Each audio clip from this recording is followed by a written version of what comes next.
Teşekkür ederim. Hoş geldiniz. Allah razı olsun. Allah teşekkür ederim. Allah razı olsun. Yaşayın.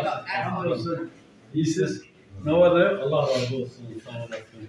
Hayırlı olsun. Allah razı olsun. Allah sağ olasın. Biz de eş dostu ziyaret ediyoruz. Akraba. Merhaba abi. Şahane. Başın inşallah. Yakışıklı merhaba. Sağ olun. İnşallah. Duruma verin. Ömer kalpler birbirine karşıdır. Dün Mehmet'e dedim ki benim babanla bir daha oturmam lazım. Böyle olmuyor. Başım gözüm Rabbim herkese açık. İyisin. Ya İsmail sen kime vereceksin oyunu? Nasıl? Çalayım.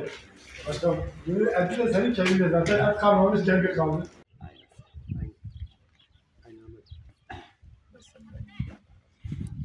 İleride mesela ittifak olur. Bakarsan ben halkana var telefonu.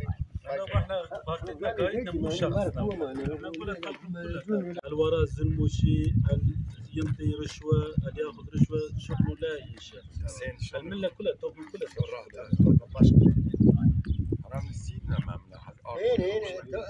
6-7 yıldır Hüdapar ilçe başkanlığını yürütmekteyim. Sadece seçim sürecinde değil, seçim sürecinden önce de Siverek'in sorunlarını çözmek için icra makamında olanlara gerekli görüşmeleri yapıyorduk. Malumunuz her zaman sahada olmamız hasebiyle Siverek'in sorunlarına vakıfız. Siverek'in sorunlarının tümünün çözülebilecek sorunlar olduğunu da biliyoruz. Ama şunu da buradan belirtmek isterim ki Siverek'in sorunlarının ana kaynağı birçok ilden büyük, şehir olarak yönetilecek durumda değil. Siverek'in il olması lazım. Aslında en büyük problem Siverek'in il olmaması. Eğer bu problem çözülürse birçok sorun çözülmüş olacaktır. Yalnız Siverek'in sorunlarının hepsinin de çözülebilecek sorunlar olduğunu biliyoruz. Yeter ki icra makamındakinin niyeti bu sorunları çözmek olsun. Siverek'in özellikle adil bir yönetime ihtiyacı olduğunu düşünüyorum. Temsilde adalet, hizmette adalet, işe alımda adalete ihtiyacı olduğunu düşünüyorum. Bir kesim bütün hizmetleri yapılırken bir kesimin de hizmetleri yapılmamakta. Bir de Siverek'in gangrenleşmiş sorunları var. Bunların başında da ölüm yolu gelmekte. Ölüm yolu diye nitelendirdiğimiz Şanlıurfa ile Siverek'i, Siverek'le Diyarbakır'ı bağlayan yol. Bundan dolayı birçok canımızı yitirmişiz. Daha birkaç gün önce 3 tane vatandaşımız hayatını kaybetti. Bu yol eğer dal geç sistemi yapılırsa, kavşaklar düzenlenirse bu ölümlerin önüne geçileceğini düşünüyoruz. Onun için birinci sorun o. İkinci sorun otopark sorunu. Şehrimizde ciddi manada büyük olmasından dolayı araçlar çoğalmış, araçlar artmakta. Ama park sorunu var, otopark sorunu var. Hüdapar Belediyeciliğinde Allah'ın izniyle bu sorunu çözeceğiz.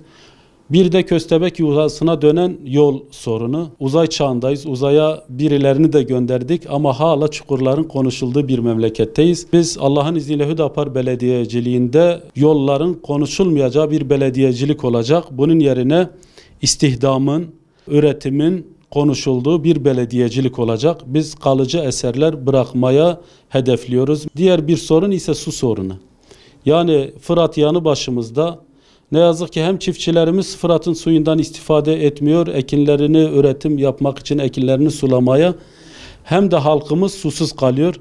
Bu çağda biz evlerimize tankerlerle su geldi. Bunu da Siverek Belediyeciliği bize gösterdi, tanıştırdı bizi tankerlerle evlerimize su gelmesini. Biz Allah'ın izniyle gelirsek bu yarım kalan projeyi de tamamlayıp su sorununu ortadan kaldıracağız. Çiftçilerin elektrik sorunu var.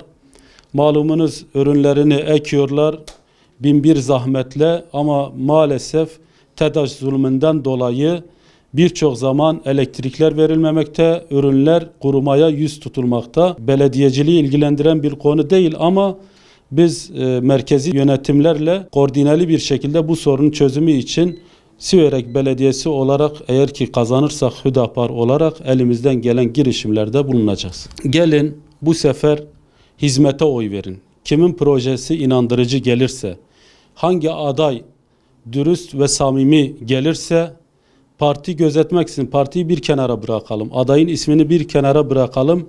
Hizmete, projeye oy verelim.